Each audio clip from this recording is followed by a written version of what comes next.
하나님 아버지 729번째를 우리 이끄신 하나님을 찬양합니다. 하나님께서 이 모든 것을 이루시고 하나님께서 이 모든 것을 역사하십니다. 하나님이 이루실 일들을 기대합니다. 오늘도 우리가 인본주의의 영들을 대적하며 하나님 기도합니다. 어둠의 권세를 묶으시고 하나님 나라를 찬양하는 하나님의 거룩한 군대들이 하나님 아버지 이 어둠의 권세, 인본주의 영을 대적하며 싸울 수 있도록 도우시고 부족한 자가 말씀을 증거할 때 지혜를 주사 사람의 소리는 가르치고 전달되는 것이 분명히 성령께서 전달하게 하시는 것만이 전달될 수 있도록 도와주시옵소서. 그렇게 하실 주님을 기대하며 예수님의 이름으로 기도합니다. 아멘. 우리 전후좌우에 계신 분들께 그렇게 한번 인사하겠습니다. 당신 때문에 열방의 복을 받습니다. 그렇게 한번 인사하겠습니다.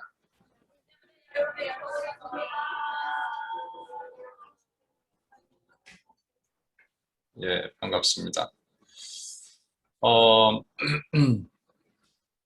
지난주에 이어서 지난주는 이제 물질화를 했으면 이번에 인본화를 하겠습니다. 제가 말씀드리지만 물질화만 해도 한 10주, 인본화는 제 생각에 한 20주는 할 수 있을 것 같아요. 근데 우리가 뭐 개념을 좀 알아야 되고 그 개념이 되게 중요하다는 생각을 하거든요. 그래서 인본화란 얘기가 계속 많이 나오는데 도대체 인본화가 무엇이고 오늘은 특히 어제는 제가 인간은 과연 아름다운가라는 주제를 던졌는데 그거보다 그냥 좀 더 실질적인 이게 좀 강의를 하다 보니까 좀 강의는 드라이 할 수 있거든요. 우리한테 적용이 약하고 저는 늘 딜레마가 있어요. 그런 거 할 때마다. 그래서 어제는 조금 제가 주제를 인간은 아름다운가라고 했는데 결론을 미리 말씀드리면 인간은 아름답습니다. 하지만 하나님이 아름답게 하셔야지 인간은 아름답고요. 인간은 창조의 목적대로 살아야지 아름답습니다. 그냥 아름다운 게 아닙니다. 그렇지만 인본주의자들은 끊임없이 인간이 그냥 아름답다라고 얘기를 하는 거죠. 인간의 행동 모든 것들이 처음부터 선하다라는 것이죠. 인간은 날 때부터 선하냐? 아닙니다. 그 원죄가 있죠. 원죄의 뿌리가 있기 때문에 날 때부터 악합니다. 그 악한 인간을 하나님께서 예수의 보혈로 씻어주셨고 그 죄를 사해 주셨기 때문에 우리는 의롭게 여김을 받은 사람입니다.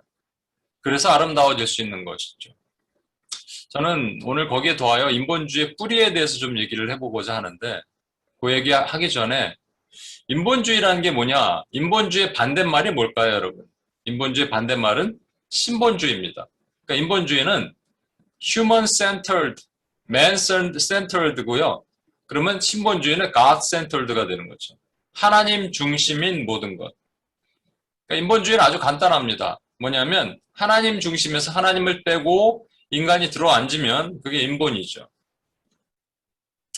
인본주의 사상들이 얼마나 팽배하고 얼마나 높아지고 또 얼마나 우리에게 많이 가까이 있는가. 우리는 그것을 노출됨에도 불구하고 이해하지 못하는가라는 것들을 우리가 여러 가지 면에서 볼 수가 있습니다. 제가 예를 하나 드려볼까요?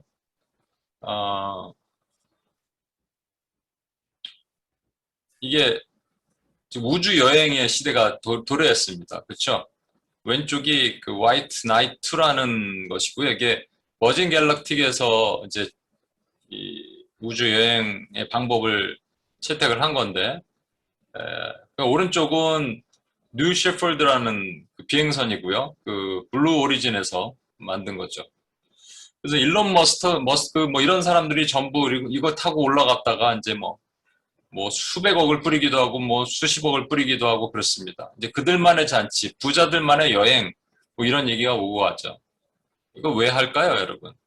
장차 우리 우주의 날을 기대하면서 앞으로 우주에 가서 농사도 짓고 살 날을 기대하면서 한다는 생각들을 하겠죠. 근데 이거에 저는 이런 생각이 들어요. 제 생각이니까. 이런 적이 성경에 있었습니다. 그래서 자기 생각을 높여서 우리를 높여갖고 하나님 대에 닿자. 우리의 대를 높여서 하나님께 닿자. 이게 바벨론 아니겠습니까? 흩어짐을 면하자. 하나님 중심에서 인간 중심으로 가자. 이게 여러분 과연 이게 그런 건가요? 라고 얘기했을 때 뭐 확답은 제가 드릴 수 없지만 이런 모습들이 계속 나타날 겁니다. 오늘도 그 민영순 가사님이 소개했지만 여러분 AI가 계시록 13장에 그 비스무리한 게 등장합니다. 짐승이 우상에게 말을 하도록 하는 것들이 있거든요. 그게 AI인지 아닌지 잘 몰라요. 그렇지만 어느 정도까지 가고 있냐면 실제로 AI가 설교를 하면요. 녹음을 합니다. 그래서 이게 어떤 목사님, 일반적인 목사님 설교와 AI가 설교를 하는 거예요. 그리고 사람들한테 들려주죠. 어느 게 더 감동적이냐, 어느 게 더 뭐 은혜를 받았냐 표현보다는 어느 게 더 감동적이냐. 그래서 많은 세상 사람들한테 들려주면 AI 쪽에 훨씬 많은 수가 투표를 한다는 것이죠. 왜 그럴까요? AI는 전체를 알아요. 여기 참여하는 사람들을 애널라이즈 합니다. 그래서 사람들이 지금 성향, 뭐가 필요하냐, 돈이 필요하냐, 건강이 필요하냐, 관계 어려움이 있느냐. 그럼 관계 어려움 있는 사람들이 한 60%다 그러면 관계 설교를 중심으로 하다가 돈이 필요한 사람들이 있으니까 돈 얘기를 한 30% 하면서 그 마음을 달래주는 것이죠. 훨씬 감동적이죠. AI 설교가. 가끔 그래도 설교라고 얘기하니까 성경 말씀을 조금 넣으면 됩니다. 뭐가 빠졌죠? 하나님이 빠진 거예요. 그러니까 신본에서 인본으로 가는 것은 너무 쉽습니다. 우리 주변에 너무 많은데 우리는 그것을 잘 감지하지 못하고 살고 있는 우리 시대가 있는 것이 아닌가 생각이 들어요. 그래서 좀 안테나를 바짝 세워야 됩니다. 리차드 도킨스는 제가 자주 말씀드리지만 미국에 있을 때 어떤 한국 가는 자매가 저한테 이 책을 주고 갔어요. 그래서 제가 라면 받침대로 잘 쓰고 지금도 이렇게 동그랗게 자국이 이렇게 있습니다. 라면 받침대로 쓰기 좋아요. 두껍고. 예. 그가 쓴 한 말이에요. 아마 우리를 심판할 신은 없을걸? 그러니 심판에 대한 걱정은 그만하고 인생을 즐겨라. 그런가 하면 그 CNN의 사주죠. 테드 터너, TBS 뭐 이런 방송국도 갖고 있죠. 기독교는 패배자들을 위한 종교다. Christianity is a religion for losers. 루저의 종교라는 거예요. 그러면서 마지막에 한 말이 있습니다. 나는 나를 위해 아무도 죽기를 원치 않는다. 이 인본주의의 본질은 뭔지 아십니까? 죽음에 대한 얘기가 계속 나와요. 여러분 잘 보시면 이건 뭐 나를 위해 뭐 예수가 죽든 누가 죽든 죽기를 원치 않는다 하지만 결국은 인본주의의 본질은 죽음에 대한 얘기가 계속 거론이 됩니다. 오늘 그런 얘기를 좀 할게요. 이 세상은 이렇게 얘기할 수 있어요. 세상은 원래 그래 왔으니까. 근데 문제는 뭐냐? 이 교회 안에 들어왔다는 것이죠. 그 중에 대표적인 게 요즘은 동성애 문제 아니겠습니까? 젠더리즘. 아까 기도했던 것 중에 이동환 목사죠. 아까 얼굴을 가려줬는데 저는 뭐 예배 시간에 얼굴 오픈하겠습니다. 평등한 한국교회 열고자 하는 의지로 축복 집회를 동성애자들한테 열었다. 그래서 이제 제명이 아니라 2년 동안, 왜 2년 동안 그랬는지 모르겠는데. 그래도 한국은요, 이게 기독교 감리회입니다. 한국은 그래도 아직까진 소망이 있어요. 오늘도 제가 우리 기도했죠. 이 유럽을 타고 대서양을 건너서 대서양을 건너서 미국을 막 초토화시키고 태평양을 건너서 이제 한국, 아시아, 한국 이런 데 공격해 들어올 겁니다. 미국은 UMC에서 동성애자들이 목사를 하고 있잖아요, 실제. 그거보다는 조금 아직은 있는데 이제 곧 무너지겠죠. 그랬더니 뭐 유현희 박사라는 사람은 혐오와 차별의 한국서 노벨 평화상과 같은 것이다. 그래서 무지개상 수상을 1회 수상자로 선정하기도 했습니다. 김준우 교수, 하나님의 무차별적 사랑을 온몸으로 표현했다. 문제는 뭐냐? 세상은 이미 인본화가 돼 가고 있고 인본이죠. 하나님이 없으니까 세상은. 세상은 인본주의예요. 세상은 그러면 그냥 말 그대로 인본주의 또는 물질주의, materialization, humanization 이건 그냥 세상이에요. 근데 교회는 아니잖아요. 교회가 어떻게 하나님이 없는데 교회가 있을 수 있어요? 그러면 인간과 하나님을 같이 넣을 수 있을까요? 같이 넣을 수가 없어요. 그런데도 넣을 수 있다고 계속 속이는 그 미혹이 있습니다. 그 미혹의 세력은요, 우리가 생각했던 것보다 훨씬 강도가 강하고 훨씬 더 조직적이고 훨씬 더 우리를 공격해 들어옵니다. 조금만 교회가 틈을 주면 이 틈을 타고 인본주의 세력은 들어옵니다. 이게 인본주의였어? 하는 것처럼. 여러분 아까 말씀드렸잖아요. 아니 세상에서 이렇게 우주선 발사하는 게 뭐가 나빠요? 그렇게 얘기할 수 있겠죠. 근데 그런 것들이 모두 인본주의의 한 부분이에요. 아니 의학적으로 몸에 암이 있는지 진단해서 미리 있으면 세포를 미리 떼어내는 게 뭐가 나빠요? 있을 거로 예측해서. 이게 뭐냐면 하나님이 정하신 생명의 윤리를 인간이 들어가서 하나님 역할을 대신하고자 하는 게 이게 모두 인본주의입니다. 이런 것까지 인본주의였어요? 우리는 모르지만 그만큼 매우 가까이 또 우리들 교회 근처에 덫을 놓고 있는 것이에요. 그걸 뭐라고 얘기하냐면 미혹이라고 얘기하잖아요. 이 지금 시대의 저와 여러분의 시대는 선교지가 비선교지와 선교지가 같은 시대가 됐습니다. 캐나다가 제가 1년 동안 살았던 나라인데 캐나다가 이렇게 됐어요. 제가 처음에 있을 때만 해도 홍쿠버라 그래서 홍콩 반환하기 전에 많은 그 돈 있는 사람들이 홍콩으로 왔습니다. 근데 그 이후에 캐나다가 돈이 들어오니까 물론 또 하나님이 그것도 허락하신 또 마귀의 작품이기도 해요. 돈이 들어오니까 막 이 나라 저 나라 돈 있는 사람들 다 받아들였습니다. 그래서 미국과 완전히 다릅니다. 여러분 같은 나라라고 생각해서 비슷하게 생각하신지 모르는데 또 제가 캐나다에 있는 어떤 그 목사님과 카톡을 주고받았어요. 아니 지금 캐나다에 난리가 났는데 이거 맞습니까? 그랬더니 맞대요. 길에서 그렇게 복음 전하면 그냥 잡혀간대요. 바로 잡혀간대요. 우리가 캐나다를 선교를 가야겠어요. 근데 왜 그러냐? 많은 다민족을 받아들이면서 소수민족 중심으로 바뀌고 여러분 제가 소수민족 저도 소수민족인데 소수민족을 폄하하고 그런 게 아닙니다, 여러분. 그게 아니고 뭐냐면 소수민족들이 들어오면서 그들이 가지고 있는 종교를 들어오고 종교가 다원주의가 됐다는 거예요. 근데 다원주의 공격 대상은 다원주의 원래 특징이 뭡니까? 서로가 하나 되자. 너도 맞고 나도 맞다. 그런데 기독교는 자꾸 자기네만 맞다 그러니까 공격 대상이 되는 것이죠. 사단의 작품입니다. 그걸 뭐라고 말하냐면 미혹이죠. 그러니까 이제는 박해와 미혹이 한 덩어리가 돼서 공격하는 거예요. 그리고 잠언 얘기를 좀 하겠습니다. 제가 지난번에도 한번 말씀드렸는데 잠언을 어떤 한국의 대형교회 목사님이 초신자들은 이게 31장까지 있으니까 매일같이 한 장씩 읽으세요. 큰일 날 소리. 시편 다음에 어려운 게 잠언입니다, 여러분. 잠언에는 모든 게 은유적으로 숨겨 있어요. 여기 지혜 그러면 우리가 생각하는 머리 좋은 지혜가 아니에요. 잠언 1장 20절 23절에 지혜가 길거리에서 부르며 광장에서 소리를 높이며 시끄러운 길목에서 소리를 지르며 성문 어귀와 성중에서 그 소리를 바라며 이르되 너희 어리석은 자들은 어리석음을 좋아하며 거만한 자들은 거만을 기뻐하며 미련한 자들은 지식을 미워하니 어느 때까지 하겠느냐. 나의 책망을 듣고 돌이키라. 보라, 내가 나의 영을 너에게 부어주며 내 말을 너에게 보이리라. 여기서 보면 지혜가 있는데 지혜가 마치 사람처럼 표현되죠. 그런데 23절에 보면 그 지혜가 누군지 정확하게 알 수 있어요. 보라, 내가 나의 영을 너에게 부어주며 내 말을 너에게 보이리라. 지혜는 우리 주 예수 그리스도입니다. 잠언에 아예 나와 있어요. 지혜는 생명나무다. 생명나무는 우리 주 예수 그리스도입니다. 주님이 이 땅에 오셔서 뭘 하셨냐면 소리를 높이셨어요. 이사야에서 보면 그분이 들레지 않으셨는데요. 들랜다는 표현은요. 디베이트, 아규를 하지 않으셨다는 얘기예요. 바리새인 서기관 내리고 일일이 야 이건 네가 틀렸고 내가 맞고 이거 말씀하지 않으셨어요. 그냥 proclamation, 소리를 선포하신 말씀을 선포하셨어요.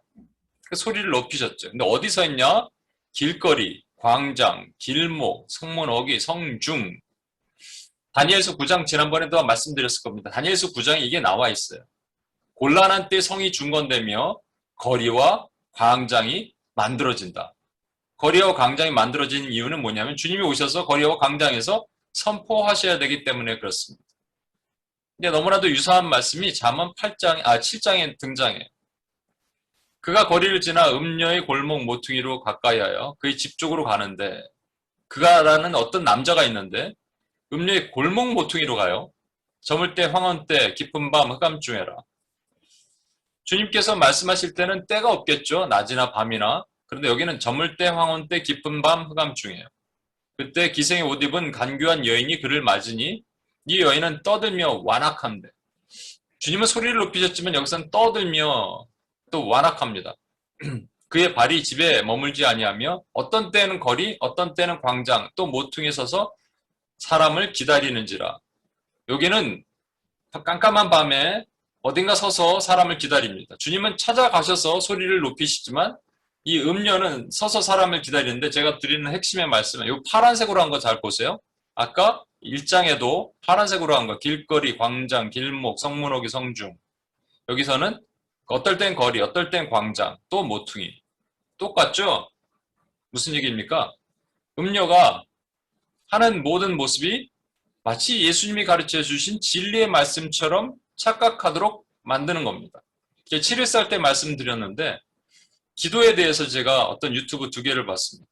한 분은 이렇게 얘기합니다. 기도가 안 될 때, 제목은 기도가 안 될 때 어떡하냐. 한 분은 기도가 안 될 때는 우리의 근본적인 문제라는 것이죠. 칭의, 하나님의 내가 의롭게 여기심을 받았는 것에 대해서 내가 하나님과의 관계가 문제가 있다라는 거예요. 그러니까 자꾸 자복하고 다시 그 의의 문제를 해결을 해야 된다.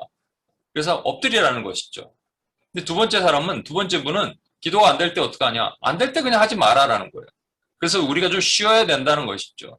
좀 쉬면 회복이 되면 다시 기도하라.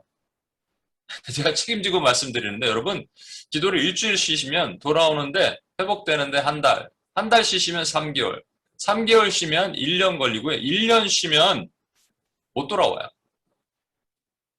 돌아올 수는 있겠지 언젠가. 근데 여러분 때 잘 못 돌아옵니다. 말씀 통독도 마찬가지. 말씀 통독을 쉬면 어떻게 될까요? 예, 일주일 쉴 수 있어요. 일주일 쉬면 한 달, 한 달 쉬면 3개월, 3개월 쉬면 1년, 1년 후에 또 하면 되겠지? 안 돼요, 여러분. 그래서 제가 자꾸 부추기는 겁니다. 자꾸 하라고 말씀드리는 거죠. 기도와 말씀은 포기할 수 있는 게 아니에요. 쉰다고 회복되는 게 아니란 말이에요. 근데 인본주의자들은 이렇게 얘기하면 뭐가 더 혹할까요, 젊은 세대들은? 뭐 칭의 어려운 얘기를 하고 막 그렇게 갖고 하나님의 의를 회복하고 이게 쉬울까요? 젊은 세대들의 마음에는? 아니면 좀 지적으로 이성적으로 판단하는 세대들의 마음에는 좀 쉬면 회복이 되겠구나가 와닿을까요? 이게 훨씬 더 와닿은 얘기입니다. 똑같은 진리의 말씀처럼 보이죠? 아니에요. 이게 인본주의의 말씀이에요. 인본주의 얘기입니다. 교회 안에 인본주의자들이 많이 있습니다. 그들이 말하는 주요 특징들이 중요합니다. 그들은 첫 번째로 절대 가치를 부인하고 상대적인 것을 주장합니다. 여기까지만 좀 여러분 좀 어렵게 가겠습니다. 교회 안에 인본주의자의 주요 특징이니까 인본주의자들의 주요 특징이니까 간단한 것만 절대적 가치를 부인하고 상대적인 것을 주장한다. 제가 성경적 세계관 훈련할 때 남들고 유명한 분들도 다 이렇게 성경적 세계관과 비성경적 세계관의 차이가 뭐냐를 각각 설명했는데 저도 한마디 했거든요. 기억나실 거예요. 예. 성경적 세계관은 딱 한마디로 정의 내리면 절대주의예요. absolutism. 그러니까 절대주의. 이것밖에는 없어요. 그러니까 답이 하나인 거예요. 구원에 대해도 답이 하나인 거예요. 예수 그리스도를 통해서 구원받는다. 이거예요. 그런데 상대주의, 렐러티비즘은 뭐를 얘기하냐면 아니 어떻게 답이 하냐는 거예요. 그래서 이렇게 좀 더 좋은 사람, 조금 더 약한 사람, 조금 더 부족한 사람이 있지 않느냐라고 분석을 하는 겁니다. 구원에 대해서도 그렇게 얘기하죠. 그래서 우리는 양과 염소에 대한 지난번에 얘기를 했죠.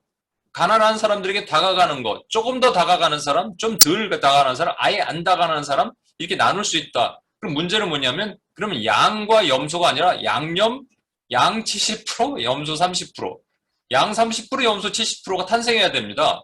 복합체가. 근데 그게 아니잖아요. 주님은 양과 염소를 확실하게 말씀하셨잖아요. 그럼 구분되는 거예요. 기준은 뭐냐? 그리스도예요. 그런데 인본주의자들은 전부 상대주의로 바꿔버리죠. 두 번째 특징. 경건의 모양은 있고 경건의 능력이 없습니다. 당연합니다. 뒤에 설명을 드립니다만 경건의 능력은 하나님 나라라고 얘기해요. 바울 사도가 이렇게 얘기합니다. 하나님 나라는 말에 있지 않고 능력에 있다. 왜냐하니까 자꾸 말장난하거든. 그 당시에도 거짓 교사들이 얼마나 많았겠습니까? 말장난하는 거예요. 말장난에 아까 미혹하는 거리에서 밤에 미혹하는 그 음녀가 말장난할 때 사람들은 말장난에 놀아나거든요. 그때 우린 얘기해야 돼요. 하나님 나라는 능력이다. 그러니까 능력이 있는 이렇게 얘기하면 이제 능력만 행하는 자들이 있습니다. 그건 이제 종교화예요. 종교화. 그걸 거짓 선지자라고 얘기합니다. 이제 오늘 거짓 교사만 얘기할 건데 여러분 거짓 교사들은 하나님이 영에 대한 개념과 뭐 성령의 이런 것들에 대해서 일단 거부감이 있어요. 이 사람들은. 거부감이 있다라고 얘기하면 본인들은 거부하겠지만 저는 있다고 분명히 봅니다. 그러니까 하나님 나라의 능력이 없어요.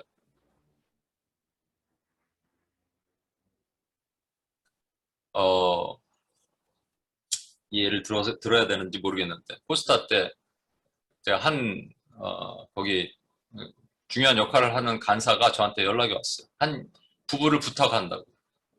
왜냐니까 부부가 영적으로 되게 눌려 있었어요. 그래갖고 제가 이제 그분들을 만나서 기도도 해주고 했습니다. 그래서 제가 나중에 그분과 통화하면서 아니 그 동네 멀리 있는 동네인데 어디 그 동네는 목사님이 없고 그러냐고. 자기 주변에는 그런 분이 없다는 거예요. 자기 주변에 그런 분이 없다?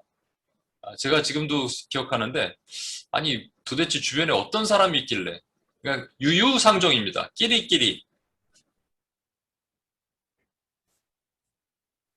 그래서 인본주의자들은 인본주의자들끼리 놀아요.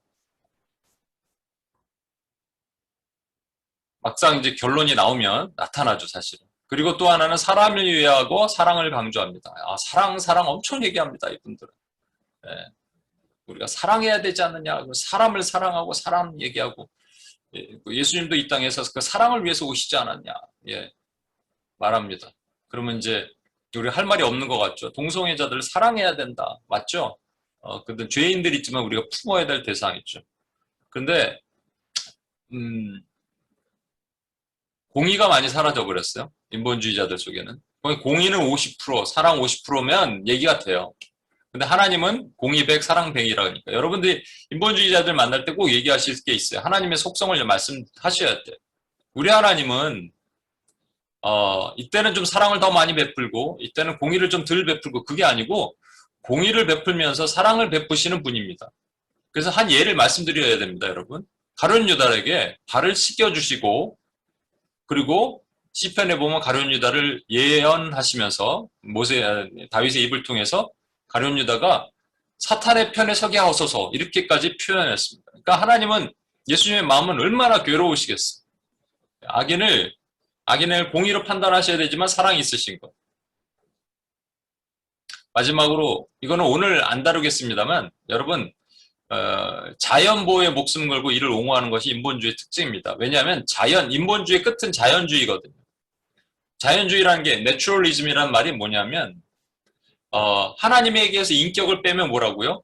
하나님이 모세에게 나타나셔서 하나님이 누구라고 하시면 내가 뭐라고 하리까 그랬더니 그때 여호와라는 유해 마헤라는 처음 말씀하셨어요. 이게 I am, who I am 이잖아요. 그러니까 I am에다 인격을 빼면 it is, what it is가 되잖아요. 그걸 자연이라고 얘기합니다. 그래서 인본주의자들은 자연에 목숨 걸어요. 그린피스 운동하고 이런 분들 있죠? 전부 인본주의자들. 잘 생각해 보시면 이분들이 주장하는 것이 북극곰이 너무 소중한 거예요. 결국 사람을 소중하다고 얘기해놓고 궁극적으로 사람의 영혼을 살리는 게 아니라 동물이나 자연에. 왜냐하면 이거 주님이 오시면 큰일 나겠거든, 빨리 오면. 그러니까 이 자연을 천년만년 보존해서 이 땅에서 우리가 천년만년 살겠다라는 거예요. 절대 있을 수 없는 얘기. 이게 주의 특징이라면 우리 이제 제가 지금부터 여러분과 인본주의 뿌리를 조금 더 들어가 보도록 하겠습니다. 지난번에도 한번 설명을 드렸는데 이게 르네상스라는 것이 이제 후기 중세거든요. 14세기부터 16세기까지. 이게 되게 중요해요. 왜냐면 르네상스라는 자체가요. 6세기부터 16세기를 우리가 영적 암흑기라고 얘기합니다. 중세 암흑기. 왜냐하면 라틴어로 된 성경을 가지고 사제들만 그 라틴어 성경을 알 수 있었고 일반 성도는 알 수가 없었어요. 그게 1000년입니다, 여러분.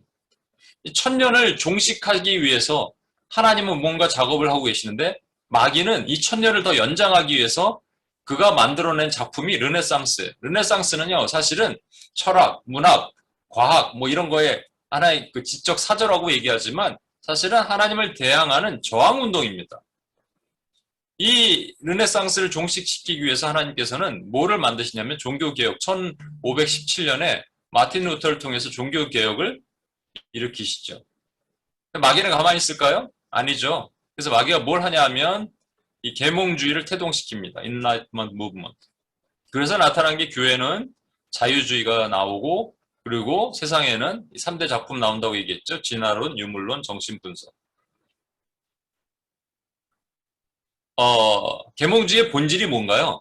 계몽주의의 본질은 깨우는 거 아니겠어요? 그러니까 왜 교회가 중심이 돼야 되느냐? 왜 하나님이 우리의 중심이 돼야 되느냐? 그걸 빼자. 그리고 누굴 넣자? 사람을 넣자. 그게 인본주의예요. 계몽주의는 다른 말로 인본주의입니다. 사람을 넣자. 거기서 파생된 게 이 사람에다가 민족을 넣으면 민족주의가 되고요. 민중을 넣으면 공산주의가 되는 거 아니겠습니까? 민족주의, 전체주의, 공산주의. 전체주의와 공산주의를 제일 잘 경험한 전 세계에서 거의 유일한 나라, 대한민국이요. 일제 36년, 남북 간의 대립, 공산주의와 대립, 두 가지를 같이 경험하고 있잖아요. 대표적으로, 그래서 한국에는 인본주의가 잘 자리 내릴 수밖에 없어요. 그럼에도 불구하고 한국 교회가 여태까지 계속 싸워오고 있었던 거예요, 영적으로. 우리가 보지 못해서 그렇지. 그런데 사실은 이게 계몽주의도 어디서부터 뿌리가 있냐면 이 르네상스에서 뿌리가 오는 겁니다. 르네상스 시대 대표적인 한 사람이 있거든요. 좀 어려운 얘기인데 토마스 아퀴나스입니다. 토마스 아퀴나스가 이런 얘기를 합니다. 이성과 계시가 있다. 그러니까 이성은 우리가 판단하는 거죠. 생각하는 것이죠. 계시는 하나님으로부터 받는 거죠. 근데 그 이성이 레이션이 아닌데 이건 잘못 썼습니다. reason인데 이성이 reason입니다. reason. 이성과 계시가 있는데 이성을 다른 말로 뭐라고 얘기하냐면 아까 말한 자연이라고 표현한 거예요. 그렇죠? 자연으로 다시 끝으로 올라가 보면 자연 얘기가 계속 나오는 것이죠. 아유 죄송합니다. 뭐가 이렇게 자연 얘기가 나옵니다. 그 얘기는 뭐냐면 우리는 인간은 자연을 보면서 자연의 삼라만상을 보면서 하나님을 찾을 수 있다라는 거예요. 그래서 자연 계시라고 표현을 합니다. 여기 계시는 특별 계시고, 그러니까 이성으로는 자연 계시를 찾을 수 있고, 계시 하나님이 주신 성경으로는 특별 계시를 만나서 우리가 하나님의 은혜를 경험할 수 있다라는 거예요. 또 이것이 완전히 부정될 수는 없기 때문에 우리가 잘 아는 칼빈 같은 사람은 뭐라고 얘기했냐면 신의식, sense of divinity를 얘기했습니다. 신의식이 뭐냐면요. 어렴풋이 남아있는 하나님에 대한 의식이 인간에게 있다. 그래서 로마서 1장에 보면 하나님을 알되 그랬습니다. 이게 하나님이라는 것은 우리가 말하는 그 여호와 하나님이 아니라 그들이 뭔가 신의 존재를 알되 하지만 하나님을 영화롭게 하지 아니하고 찾지 아니하고 그랬습니다. 이게 자연 계시, 또 일반 계시, 자연 계시를 통해서 하나님의 특별 계시를 보는 것. 저도 가끔 얘기하잖아요. 나뭇잎 하나를 볼 때, 그 삼라만상을 볼 때, 제가 페루에 선교 갔을 때 산꼭대기에 박혀있는 자갈돌을 볼 때, 와, 이 노아의 홍수의 대격변이 이렇게 일어났구나를 우리는 볼 수가 있어요. 그런데 그렇게 하려면요, 이 특별 계시, 이 은혜가 충만해야지 이것을 추출해낼 수 있습니다. 이 은혜가 충만해야지 M2PS에서 계속 하는 게 일반적으로 세상의 음악 가운데 하나님의 복음을 추출해내는 것, 이런 일을 할 수가 있거든요. 우리가 복음으로 재해석하는 것.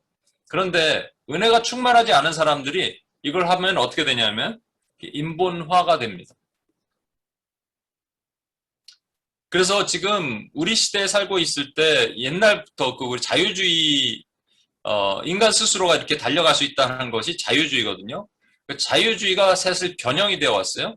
자유주의가 있고 신정통주의가 있고 신복음주의가 있는데 여러분 죄송합니다만 여기까지만 좀 견뎌주세요.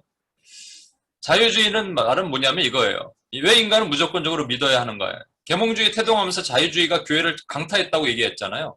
왜 인간은 무조건 믿어야 되는가? 왜 성경은 무조건 믿어야 되는가? 라는 것이죠. 왜 인간은 생각하고 판단해라. 이성적으로 합리적으로. 그러니까 자유주의의 본질은 이성주의 합리주의예요. 왜 무조건 믿느냐는 말이죠. 그래서 교회를 의심하도록 성경을 의심하도록 만들었죠. 그것에 대해서 신정통주의 1919년 칼 바르트라는 사람이 로마서의 강해를 씁니다.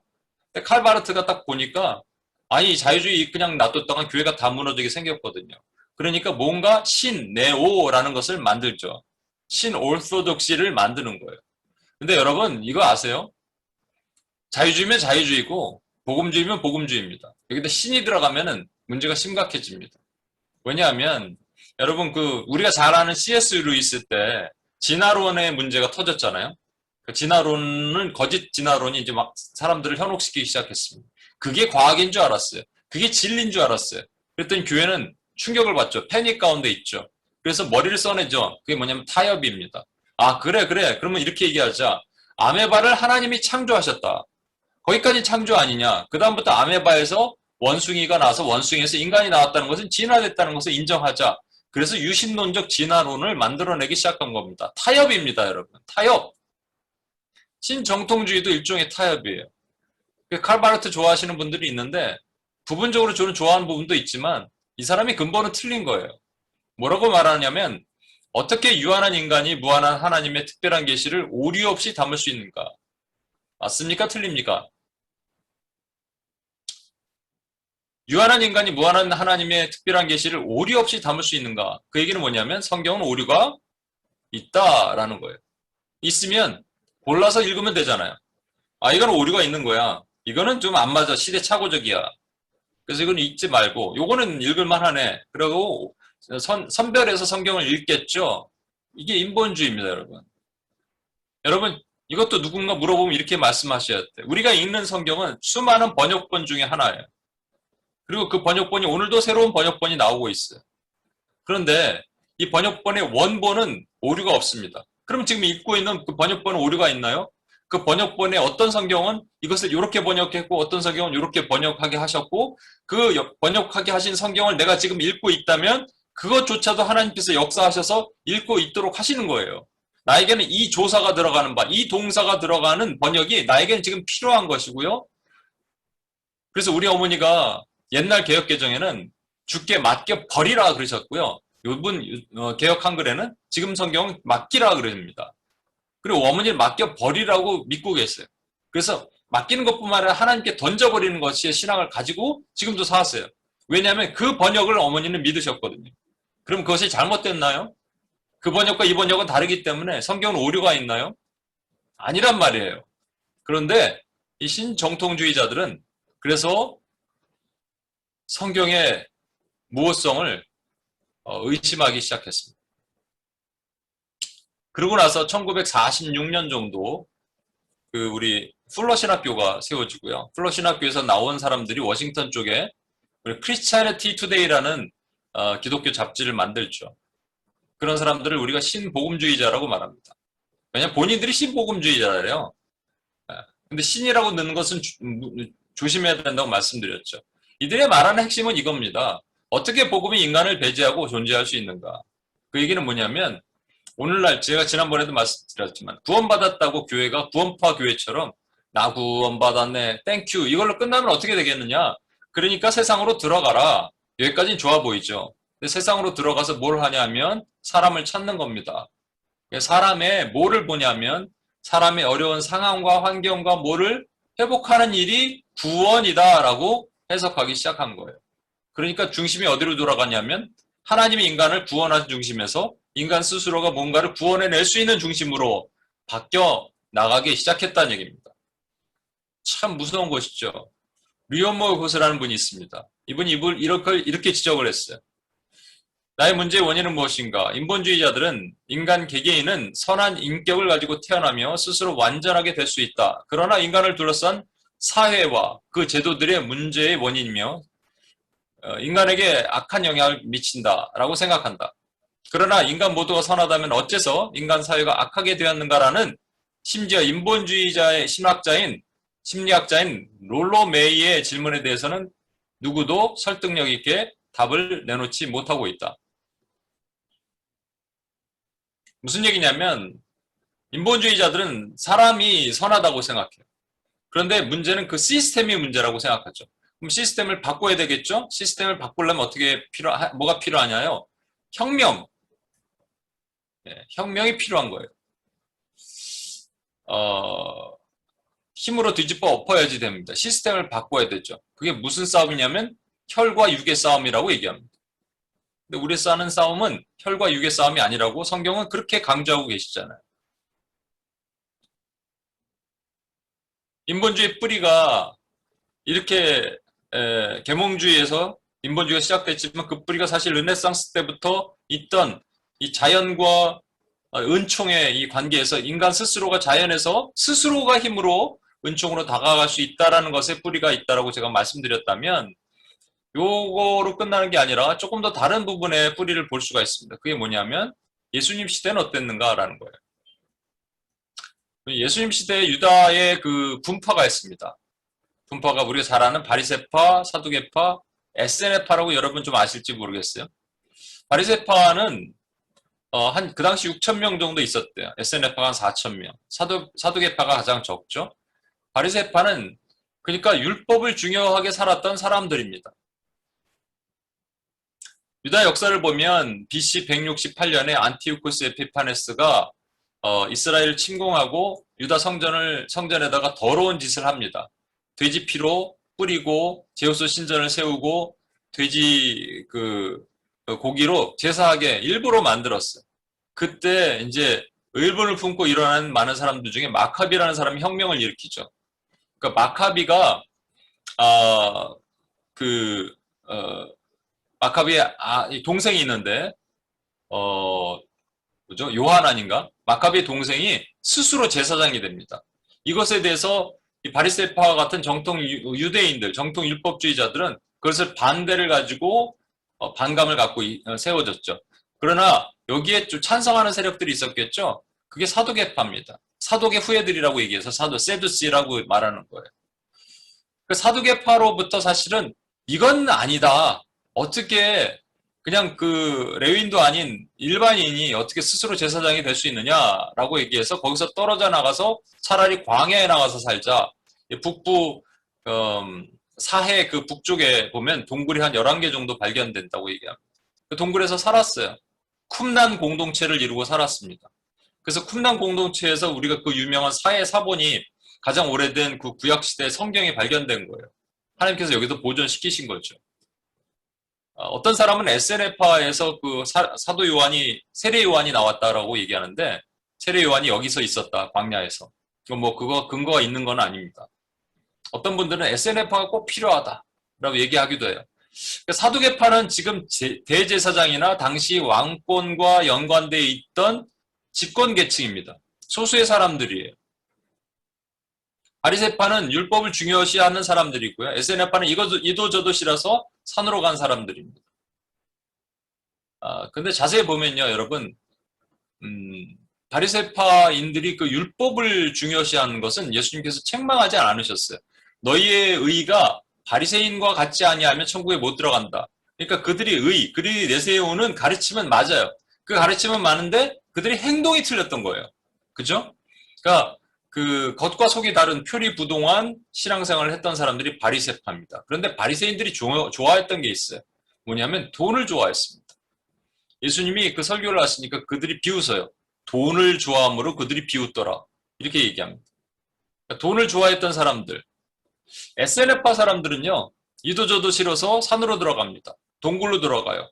그래서 그들의 신앙은요, 매우 세상과 떨어진 점점 그로 인해서 점점 신비주의적인 신앙으로 바뀌어 나가기 시작해요.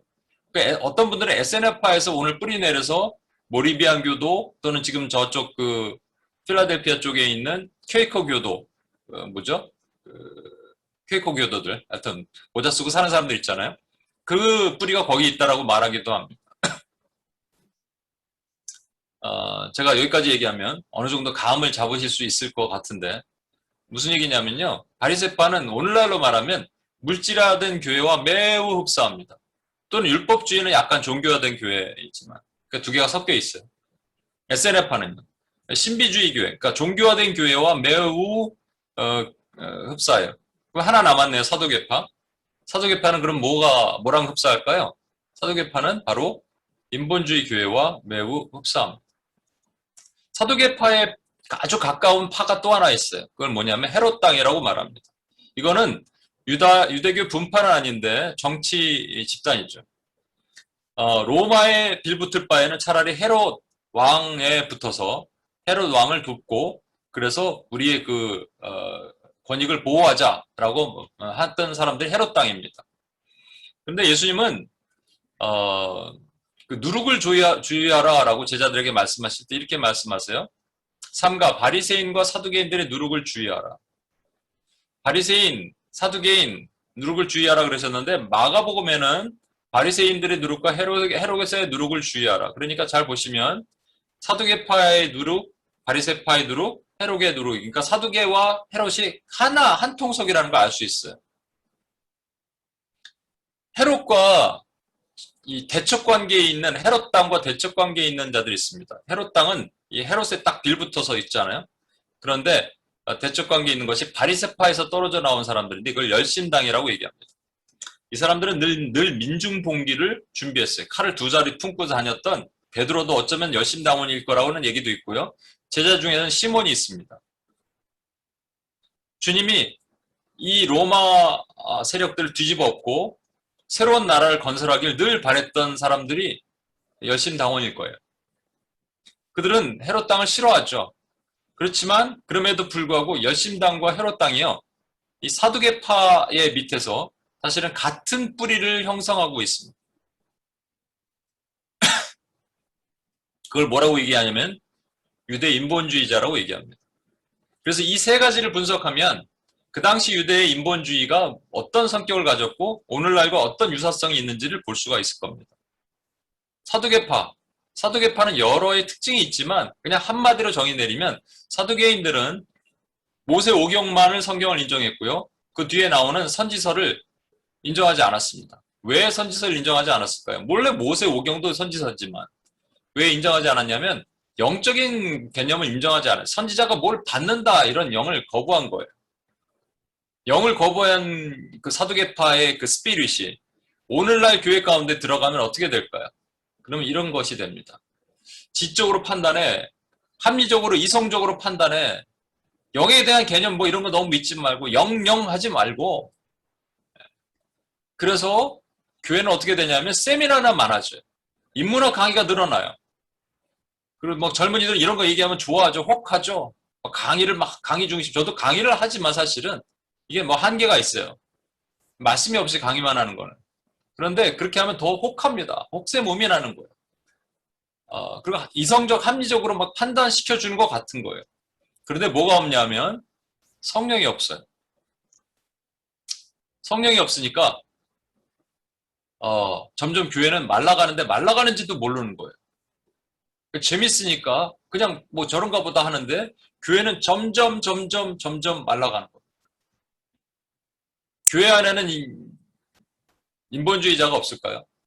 그래서 제가 계속 강조하잖아요, 요즘에. 성령 세례를 받던지, 성령 충만을 받던지, 내가 성령 세례를 받았는지, 안 받았는지 헷갈리면 그냥 성령을 달라고 기도하시는 거예요. 목숨 걸고. 교회는 성령이 불타는 교회가 돼야 됩니다. 근데 성령이 불타는지, 뭐가 불타는지 모르게 정말로 말라버리고, 드라이하고, 기도도 사라지고, 교회 통성 기도도 사라지고, 부르짖는 기도도 사라지고, 너는 내게 부르짖으라. 내가 내게 응답하겠고, 내가 알지 못하는 크고 비밀한 일을 너에게 보이리라 말씀하셨는데 부르짖지도 않아요. 부르짖을 수가 있나? 내 안에 이 성령이 안 계신데, 교회가 성령이 역사하시는 교회가 아닌데. 에스겔 성전 그 영상을 보면 그 말씀 그 뭐죠? 비전을 보면 에스겔의 비전. 그러면 하나님께서 동편으로 떠나시잖아요. 떠났다가 다시 오시긴 하시지만 성령이 역사하시지 않는 교회는 사실 그것이 가능할까라는 생각이 들어요. 그래서 아까 말한 것처럼 하나님 인본주의자들의 근본적인 특징은 능력이 없습니다. 이런 거 얘기하면, 영적인 거 얘기하면, 그리고 성경을 보더라도요, 좀 심한 인본주의자들은요, 성경을 보면서 건너뛰어요. 이런 부분은 건너뜁니다. 제가 자료를 찾은 거에 의하면, 죄송합니다. 그 사람 이름을 까먹었네. 성경이 계속, 미국에는 계속 성경이 나오고 있거든요. 근데 적어도요, 약간 번역을 조금 유별나게 하는 건 있어도 빼고 넣고 이런 건 하면 안 되잖아요. 근데 아예 성경의 중요한 부분을 뺀 성경들이 있습니다. 대표적으로 이런 거 있죠. 예수님께서 그 중풍병자를, 지붕을 뚫고 내려오는 중풍병자를 고쳐주실 때 그들을 불쌍히 여기셨어요. 예수님 불쌍히 여기셨다는 거죠. 지붕을 뚫고 내려온 사람들도 보시고 이 사람도 보시고 불쌍히 여기셨더라. 손 마른 자를 고치실 때도 그들을 불쌍히 여기셨더라. 근데 치유하셨다라는 말이 없습니다. 있을 수 있을까요, 여러분? 이런 성경이 나오고 있어요. 그런가 하면 헤롯 땅은 뭘까요? 헤롯 땅은 뭐에 붙어 있죠? 정치에 붙어 있는 집단입니다. 그래서 저는 정치신이라고 얘기해요. 정치신. 정치 얘기를 너무 많이 하고요. 그리고 자기 스스로가 알아요, 벌써. 하나님과 정치가 이게 교회의 이슈와 정치가 함께 부닥치면 정치 편이에요, 이 사람은. 정치 이슈에 대해서 누가 건드리면 자꾸 싫어요. 청년들이 술자리에서, 크리스찬이 술자리 가면 안 되겠지만 술자리에서 있다가 예수님 누가 욕하면 웃고 마는데 내가 좋아하는 정치인 욕하면 막 멱살 잡고 싸운다. 이 얘기를 제가 들었다니까요. 세상에 어떻게 이럴 수 있을까? 정치신에 함몰된 겁니다. 정치인들이 매스컴으로 하는 얘기들 이런 것들을 자꾸 이렇게 보고 듣고 마지막 열심당은 뭘까요? 열심당은 전복, 변혁, 아까도 말했잖아요. 이러한 어떤 시스템이나 어떤 문제가 있는 사람은 착한데 사람은 선한데 문제는 시스템이다. 시스템 바꾸려면 어떻게 해야 된다고요? 힘의 논리로 바꾸면 됩니다. 뒤집으면 되는 거예요. 여러분 주변에 혹시 이런 분들이 계시다면 인본주의자예요. 나는 여기 계신 분들이 인본주의자라고 생각하진 않지만 인본주의의 영향을 받을 수는 있다고 생각해요. 그래서 여러분들이 영으로 잘 분별하지 않으면 우리가 살고 있는 이 시대는 이런 인본주의 영향을 안 받을래 안 받을 수 없는 매우 그러니까 눈으로 영적인 분별을 탁 하지 않으면 교묘하게 음녀가 아주 교묘하게 우리 안에 들어와서 우리로 하여금 빠지게 만듭니다. 인본주의 뿌리가 예수님 시대는 사실 예수님 시대부터 있었다면 르네상스 전까지 그럼 가만히 계셨겠냐? 아니죠. 교회를 태동시켜서 교회로 하여금 그 인본주의와 싸우도록 하셨어요. 그럼 여기서 예수님 시대가 인본주의 뿌리인가? 아닙니다, 사실은. 인본주의 뿌리는 좀 더 들어가야 돼요. 어디로 들어가냐면 뱀의 유혹까지 들어가야 됩니다. 우리가 잘 아시는 뱀의 유혹. 인본주의의 그 원뿌리가 되는 그 뱀의 유혹은 사실은 예수님께서 이 땅에서 세 가지 시험을 당하셨죠. 그게 그 뱀의 유혹과 연관된다고 말씀드렸죠. 첫 번째는 돌로 떡을 만들어 먹어라. 그게 그 뱀이 하와에게 한 말, 선악과를 먹어라. 이게 먹는 문제, 이게 물질화죠. 세 번째가 뭐예요? 이게 세 번째 장면인데 성전 꼭대기가 누가 세 번째 그러니까 성전 꼭대기가 아니라 산 꼭대기에서 뭐 아니다. 죄송합니다. 넘어가겠습니다. 예. 가장 높은 곳에 세워서 하늘 영광 바라보면서 보여주면서 나에게 절하면 이것을 주겠다. 그게 뭐예요? 이 선악과를 먹으면 네가 하나님처럼 되어입니다. 그죠? 이게 종교화 아니겠어요? 그러니까 물질화와 종교화. 그럼 두 번째가 있죠. 두 번째가 뭐냐면 성전 꼭대기에 세우고 예수님 보러 뛰어내리라는 거예요. 뛰어내리면 어떻게 된다고요? 죽어야 되는데 죽지 않는다. 천사가 받쳐주니까. 이게 뱀의 유혹과 똑같죠? 뱀이 뭐라고 얘기합니까? 너 먹어도 안 죽어. You will never die. 하나님은 You will surely die 그러는데 You will never die. 이게 뱀의 꼬드김 아니겠습니까? 그러면 뭐의 문제라고요? 인본주의 뿌리는 죽고 사는 문제예요. 그래서요. 인본주의가 결국 어디로 갈 건 줄 아십니까? 아까 AI 왜 나올까요? 왜 나올까요? AI 같은 것, 인간 생명을 더 연장시키는 것, 인간을 어떻게 어디서 와서 어디로 가는가 고민하고 모든 것들 전부 인간을 더 사랑해야 되는 거, 또 자연을 많이 보호해야 되고 결국 뿌리는 뭐냐? 죽지 않으려고 안 가는 발버둥 치는 겁니다. 그래서 결국은 하나님을 배제하고 우리를 조금 더 연장시켜, 우리 생명을 연장시켜주고 우리를 조금 더 다시 재탄생해줄 수 있는 사탄에게 붙는 거예요.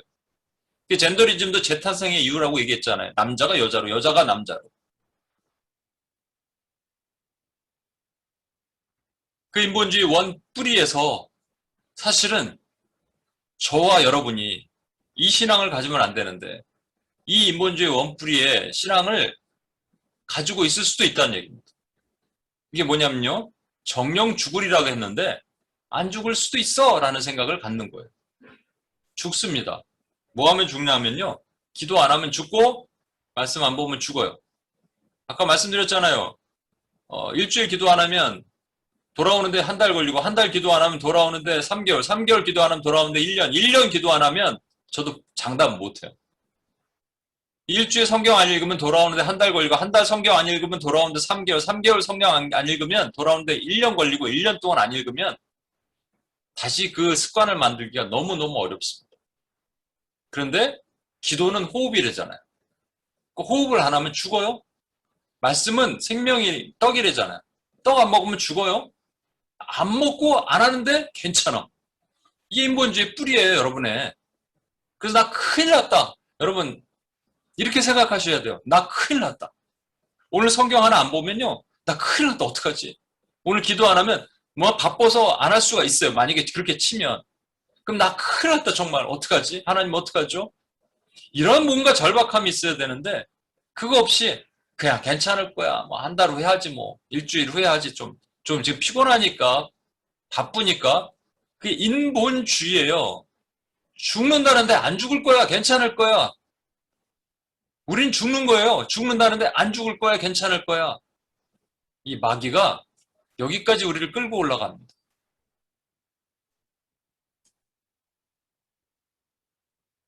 저는 이 말씀을 되게 좋아해요. 지금 인본주의자들이 악인이 이긴다는 자랑을 하고 있습니다. 근데 그때 잠시래요. 그리고 자기 똥처럼 영원히 망할 것이다. 와, 그래서 저는 이게 기도할 때 이걸 인용해서 기도합니다. 하나님, 이 시대에 지금 악인들이, 인본주의자들이 교회를 무너뜨리려고 하고 사람들을 미혹하고 있습니다. 그러나 그들은 똥처럼 망할 것입니다. 똥이 될 겁니다. 이렇게 기도합니다. 한 가지만 더 얘기하고 무엇이 실종되었는가? 여러분, 다윗이요.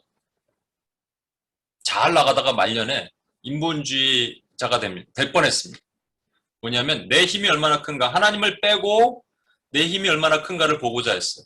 그때 하나님께서 갓선지자를 보내서 세계 중에 하나 골라라. 3년 기근할래? 3개월 전쟁할래? 3일 온역할래? 골라! 그러셨어요. 그랬더니 제 생각에도 좀 짧은 게 좋은 것 같아요. 그런데 다윗은 이런 표현을 합니다. 그러니까 하나님의 손에 당하기를 원합니다. 그래서 3일 온역을 선택하는데 3일 온역으로 인해서 7만 명이 죽어요. 다윗이 깜짝 놀라죠. 그리고 하나님 앞에 이렇게 엎드립니다. 하나님! 내가 죄졌습니다. 이 사람들이 무슨 죄가 있습니까? 저를 치십시오. 그때 하나님께서 이스라엘 백성들 치신 것을 후회하신다. 한탄하신다. 그래서 천사에게 네 칼을, 네 손을 거둬라! 이렇게 말씀하십니다. 저와 여러분이 그냥 코로나로 인해서 지금 거의 2년 가까이 이제 가고 있어요. 언제 끝날지도 모르겠어요. 근데 우리가 기도하고 있잖아요. 이렇게 아닌 인본주의자들이 있지만 우리는 이 죄가 우리 때문입니다. 하나님. 그게 다윗의 때문인 것처럼 우리 때문입니다. 하나님께 엎드리잖아요. 그러면 하나님께서 어느 날 거둬주실 거예요. 그리고 우리는 10년 후에 이런 얘기를 할 겁니다. 아, 그때 너무 힘들었어. 마스크 끼고 다닐 때. 이제는 뭐 그 코로나가 다 없어졌으니까 괜찮은데. 이런 얘기를 언젠간 하겠죠. 그럼 또 지난 옛날 과거 얘기가 될까요? 그렇게 하면 안 되잖아요. 그래서 하나님이 다윗에게 그냥 다윗이 엎드려서 주님께 자복했더니 해결되더라가 아닙니다. 뭐냐면 갓선지자에게 천사가 와서 이 명령을 해요. 뭘 하라고 얘기하냐면 잘 보십시오.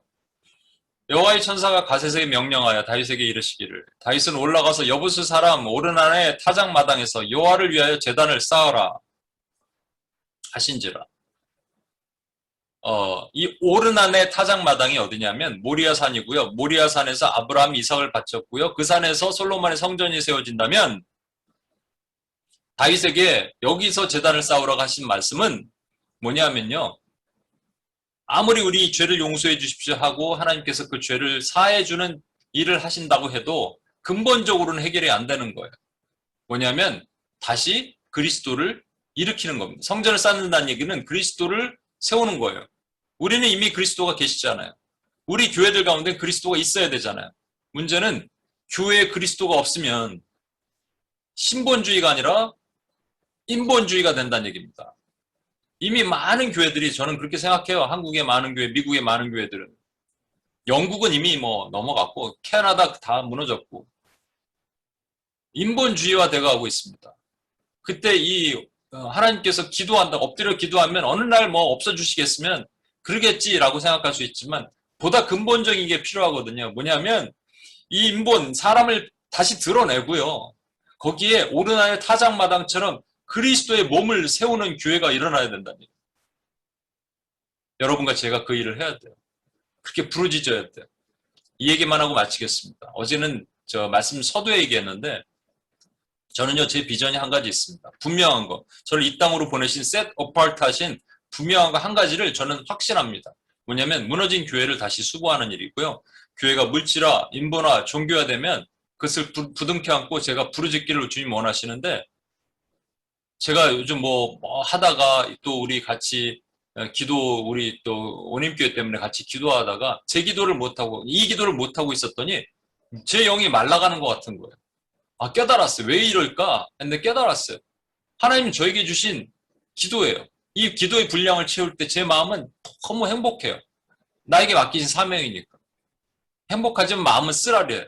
하나님 오늘도 인본화된 교회를 이렇게 쑥 다니면서 저는 기도합니다. 하나님 이 교회, 이 지역, 이런 땅, 이곳을. 그럼 너무 아파요, 마음이. 왜냐하면 예수가 없는 교회예요. 그리스도가 없는 교회예요. 사람으로 채워진 교회. 그런데 고쳐주십시오라고 제가 기도할 때마다 하나님이 제 마음 안에 통렬한 회개의 마음을 주세요. 그럼 저에게 주신 비전이 맞습니다. 그럼 UPS의 비전이고요. 그럼 여러분도 함께 기도해야 될 비전이 맞는 거예요. 함께 울어주십시오. 함께 교회가 사람으로 채워지고 그리스도가 없고 이 다윗이 자기의 인본주의를 어떻게 하나님께 회복시키는지 자기 인간의 힘을 빼고 그리스도의 오르날의 타작마당에 그리스도의 성전을 회복하는 일이 온전하게 이 질병으로부터 코로나로부터 그 모든 어려움으로부터 하나님 우리를 건지실 길이라고 믿습니다. 우리 이 찬양 같이 한번 불렀으면 좋겠습니다.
우리 이 시간 같이 한번 기도했으면 좋겠습니다.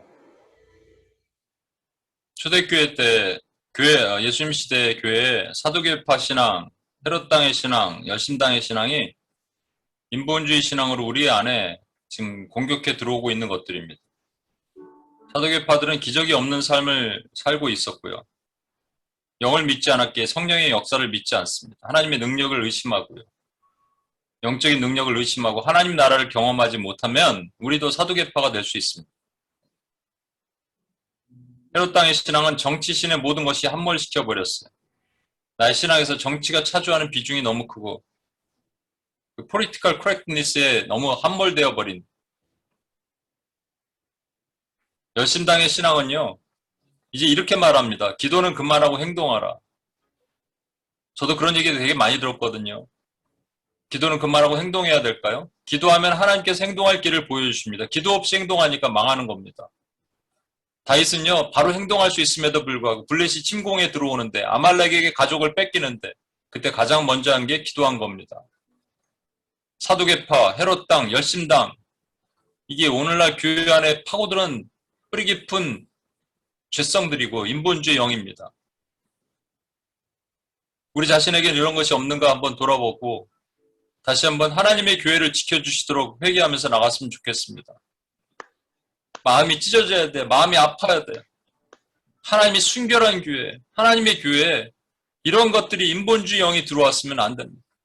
어둠의 권세가 이 교회를 무너뜨리려고 할 때 하나님 지켜주시고 흑암의 권세로부터 주의 교회가 보존되게 하여 주시도록 그 인본주의 영으로 족쇄로 묶인 많은 교회가 해방받게 하시고 사람들 혹세무민하는 미혹의 영들, 음료가 사람들을 꼬드길 때 그게 바르게 분별하여 일어날 수 있는 하나님 목회자와 사람들과 영적 지도자들이 일어나게 하시고 하나님의 바알에게 무릎 꿇지 않은 7천 의인들이 세워지게 하시도록 우리 주여 한번 외치며 같이 한번 기도하겠습니다.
우리 이 시간 다시 한번 기도하겠습니다. 다윗은 인본주의에 빠져서 자기 힘이 얼마나 큰가를 시험하고 점검하고자 했습니다. 하나님이 그 순간에 하나님을 빼버리고 자기를 넣었어요. 하나님 이걸 고치시기 위해서 온역이라는 중보를 주시고 7만 명을 죽이십니다. 다시 회개하며 엎드렸습니다. 그것으로 해결되면 끝입니다. 그런데 하나님이 답을 또 하나 주세요. 우리에게도 적용되고요. 오늘날 코로나 시대에도 적용됩니다. 뭐냐면요. 그리스도를 세워라라는 겁니다. 성전을 세워라. 성전의 자리에서 번제하라. 제단하라. 제사 드리라. 교회가 그리스도가 없으면요. 그리스도가 없는 교회가 되면 인본주의 교회가 되는 겁니다. 우리 안에 얼마나 그리스도가 있는가. 나는 말씀 하나 볼 때 김경환 목사는 설교 하나 할 때 얼마나 그리스도를 증거하고 있는가. 나는 말씀 볼 때 나의 삶에 살면서 얼마나 그리스도가 증거되고 그리스도가 표현되고 있는가. 교회는 얼마나 그리스도로 충만한가. 없으면 인본주의입니다. 이 시간 우리 자신을 점검하고 하나님의 교회 가운데 이 코로나 가운데 하나님의 징벌은 저는 그것이라고 믿습니다. 우리나라의 타작마당에서 번제를 할 때 그 문제는 해결될 겁니다. 그렇지 않으면은 이것이 지나간 과거의 어떤 해프닝으로밖에 우리는 얘기할 수 없습니다. 우리 이 시간 다시 한번 마음을 찢었으면 좋겠어요. 마음이 아팠으면 좋겠어요. 하나님이 보실 때 이 땅에 핏값으로 주고 사신 교회들이 인본화되어 가고 있습니다. 그리스도가 실종되고 있어요. 좋은 쌤이나 인문학 강의들은 늘어나고 있는데 정말 피를 토한 그리스도의 그 고결하고 순결한 복음이 사라져가고 있을 때 저와 여러분이 기도해야 됩니다. 우리 자신부터 내 안에 그리스도가 다시 중심이 되셔서 예수는 그리스도다. 그분이 통치하는 삶의 밑으로 들어가서 하나님 내가 처절하게 하나님의 백성으로 살기를 원하오니 도와주옵소서 라고 기도하는 하나님의 바르게 무릎 꿇지 않은 7천 의인이 일어나야 됩니다. 다시 한 번만 주여 한번 외치고 한 번 더 기도하겠습니다.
그런 나라가 되게 하소서.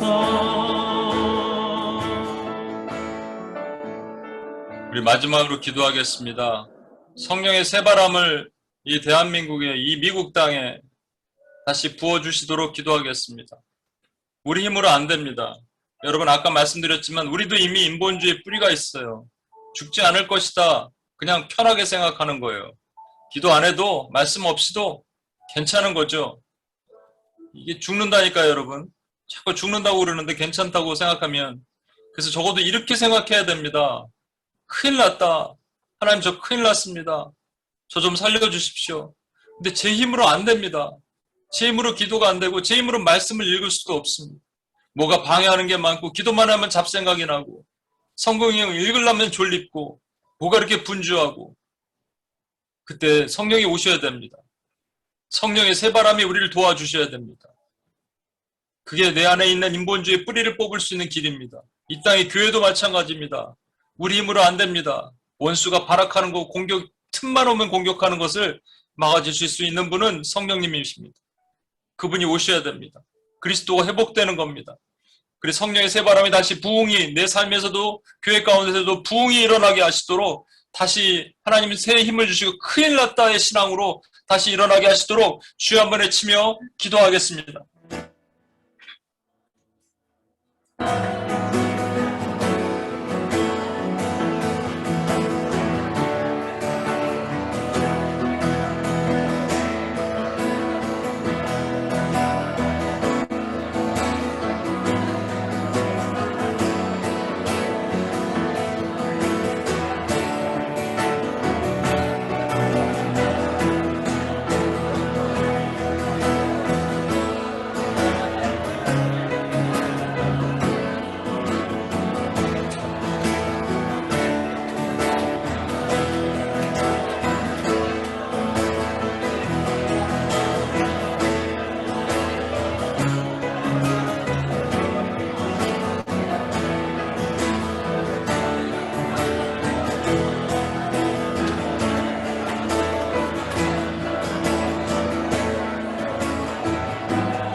하나님 아버지, 원수마귀가 계몽주의 때 인본주의를 만들었지만 그 뿌리가 르네상스에서 하나님 초대교회로 예수님 시대에서 거슬러 올라가니 뱀에게서 나왔습니다.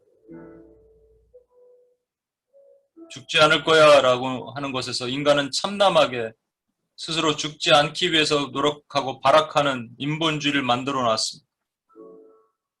우리도 어느덧 그것을 따르게 되었고 하나님 앞에 참남한 죄를 범죄하였습니다. 주여 하나님, 이 시간 UPS에 세우신 사명으로 무너진 교회, 인본화된 교회를 위해 마음을 찢으며 기도하는 하나님의 기도의 용사들 이곳에 세우시고 이들의 주신 사명을 포기하지 않게 하시고 하나님 아버지, 매일같이 밤마다 눈물을 적시며 기도하는 하나님 예레미야와 같은 기도자들이 일어나게 주여 도와주시옵소서. 하나님, 그래서 우리 기도를 들어 응답하시며 역사하신 하나님께서 다시 구원하실 교회, 다시 살리실 교회들이 다시 일어날 수 있도록 하나님 붙드시고 채워주시옵소서. 주님, 그렇게 하실 주님을 찬양하며 예수님의 이름으로 기도합니다. 아멘.